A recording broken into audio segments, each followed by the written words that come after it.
திங்கட்கிழமை தொடக்கம் 41 42வது அதிகாரம் இந்த பஞ்சத்தை குறிக்கிறது.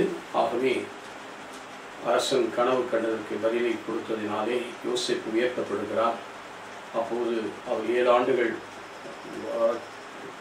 வளமான காலத்தில் களஞ்சியத்தில் சேர்த்து வைத்தார். அந்த வறட்சியான நாட்களிலே அவர்களை பூசித்தார். அப்போது வறட்சி வந்த நாட்களில் நடந்தது என்பதை குறித்து 41வது அதிகாரம் 55வது வசனம்.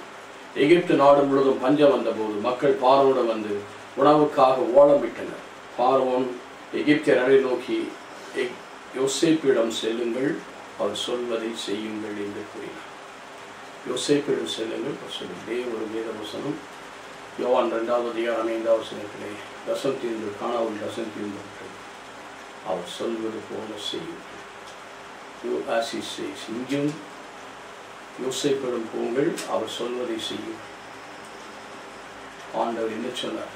தண்ணீரை நிரப்பும், ஜாடிகளில் தண்ணீர் நிரப்பும். தண்ணீர் நிரப்பிய போது அது ரசம் புதிய ரசமாக இறுதி வரை நல்ல ரசமாக இருந்தது.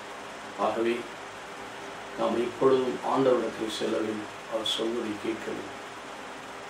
அவர் மலை மீது ஏறிய திருவாய்மலை என்ற பூதித்ததை தான் நாம் சென்ன அந்த மலை பொழிவாக பார்க்கிறோம். அநேக வார்த்தைகள் அவர் நம்மோடு பேசுகிறவராக இருக்கிறார். நம்முடைய வாழ்வுக்கு ஆதாரமாக இருக்கிறார். நம்முடைய வாழ்வில் வழிகாட்டியாகவும் இருக்கிறார். அவருடைய ஆறுதலையும் ஆசிரியையும் நாம் பெற எப்படி யோசேப்பிடம் செல்லும்? அவர் வழி ஆண்டவருடைய திட்டத்தின்படி வறட்சி காலத்தில் சேர்த்து வைத்தார், வளமான சேர்த்து வைத்தார், வறட்சி காலத்தில் கொடுத்தார். அதே போல நம்முடைய வளமான காலங்களில் ஆண்டவருடைய ஆசிரியர் வறட்சி காலங்களிலும் கோடை வந்தாலும் பயமில்லை, எப்பொழுதும் செழுமையாக இருக்கிற போல ஆண்டவர் நம்பிக்கை வாழ இறைவன் நம்பி வழிநடத்தும். ஒப்பு கொடுப்போமா? எங்கள் நல்ல ஆண்டவரை பொதுமான கிருபைகளை தருகிறேன். ஒரு ஆசிரியை மரளை சமாதானத்தை தார்.